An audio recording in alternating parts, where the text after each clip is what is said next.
2004 में मैं परमेश्वर में आया। 2004 में आने के बाद आपको वो स्टोरी पता है कि लोग हील हो रहे हैं, अच्छा लंगड़े चल रहे हैं, अंधे देख रहे हैं, लेकिन आपको ये नहीं मालूम कि ये हीलिंग मिनिस्ट्री जिसको आप हीलिंग मिनिस्ट्री बोलते हो, इसकी शुरुआत ऐसे हुई कि परमेश्वर ने मुझे कितने साल चंगा नहीं किया, मैंने बिना चंगियाई के इस सेवकाई को शुरू किया। डिप्रेशन डबल हो गया था 2005 में परमेश्वर में आने के बाद, बपतिस्मा लेने के बाद, पवित्र आत्मा से भरने के बाद। लेकिन पवित्र आत्मा ने कहा मेहनत कर, क्योंकि मसीह में की गई मेहनत व्यर्थ नहीं।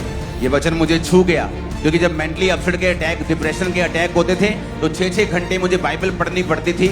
इसलिए नहीं कि मैं धार्मिक था, इसलिए बाइबल पढ़ने के द्वारा मेरा जो मेंटली अपसेट का दौरा है वो 30% 20% तक रह जाता था, खत्म हो जाता था। मैंने बाइबल पढ़नी शुरू की, 40 रोजे रखे, मेहनत करनी शुरू की। 2005 में जब मेरा आई थिंक 5वीं बार या कितनी बार 40वां रोजा था, परमेश्वर ने उस डिप्रेशन से आजाद किया। आज तक वो डिप्रेशन वापिस नहीं आया। 2005 में डिप्रेशन से आजाद होने के बाद मैं सेवा करने लगा और मेरा बिजनेस फलवंत होने लगा। हर जगह जाता, बिजनेस की गवाही देता।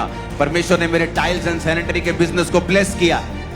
एक दिन पंजाब में दंगे हुए, एक रिलीजियस पर्सनैलिटी को, एक रिलीजियस गुरु को फॉरेन कंट्री में मार दिया गया।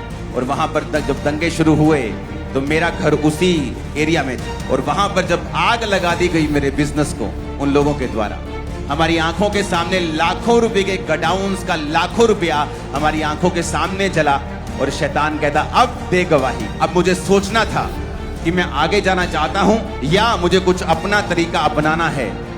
लेकिन पवित्र आत्मा ने कहा सब बातें मिलकर भलाई को पैदा करती हैं, क्या तू अब ये विश्वास करता है?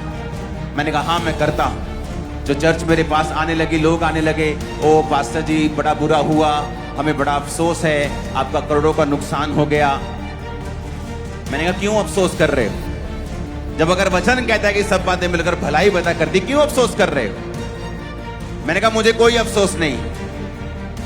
वो साल था जब मैंने डिक्लेयर किया और लोगों में बोला मुझे कोई अफसोस नहीं, और परमेश्वर ने मुझे फलवंत किया।